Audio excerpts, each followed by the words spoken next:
বঙ্গে বাড়ছে আসাদউদ্দিনের মিম। মালদা মুর্শিদাবাদের পর দক্ষিণ দিনাজপুরেও শক্তি বাড়াচ্ছে হায়দ্রাবাদের এই দল। এবার কি তৃণমূলের সংখ্যালঘু ভোট হাতছাড়া হবে? মিম নিয়ে তুঙ্গে তৃণমূল বিজেপি তরজা। নদীর পাড়ে বেকার যুবক কেঁদে মরে দিদি মনির যন্ত্রণায় আসাদ সাল তোমায় চাই।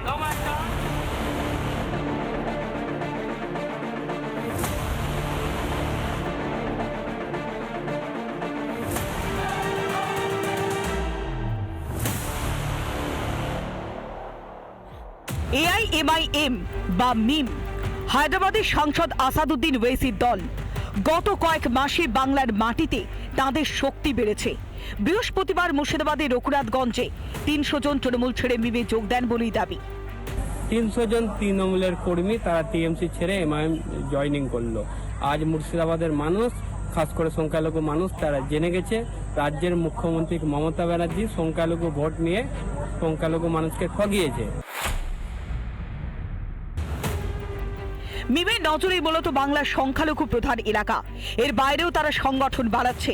মিম নেতৃত্বের বক্তব্য, মুর্শিদাবাদ মালদার পর দক্ষিণ দিনাজপুরেও মিমের শক্তি বেড়েছে। আমাদের দক্ষিণ দিনাজপুর জেলার আটটায় বিভিন্ন এলাকায় আমাদের নেতাকর্মীদের হাতে প্রায় ১,০০০-এর মতো তৃণমূল এবং সিপিএম ছেড়ে আমাদের মিম পার্টিতে যোগদান করলেন। রাজ্যের শাসক দল তৃণমূল কংগ্রেস যে পরিমাণ দুর্নীতি করছে, মুসলমানদেরকে বোকা বানিয়ে তোষণ এবং শোষণ রাজনীতি করছে, এখান থেকে সাধারণ সংখ্যালঘু মুসলমানরা পরিত্রাণ পাওয়ার জন্য সবাই মিম দলের দিকে ধাবিত হচ্ছে।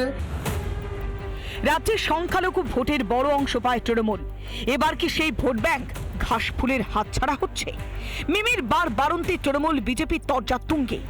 গত কয়েকটা নির্বাচনের মুখে আমরা দেখেছি বিজেপির মদতপুষ্ট মিম সংগঠন হঠাৎ করে জেগে যায়, বলেন আমরা ক্যান্ডিডেট দেবো।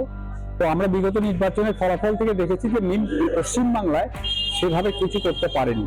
বিধানসভা নির্বাচনে কিছু প্রভাব পড়বে না। অ্যাকচুয়ালি তৃণমূলের যে মুসলিম সমর্থক তাদের মধ্যে যে একটা ভাঙন হয়েছে, আর সেটাই তৃণমূল চাইছে বকলমে আটকাতে।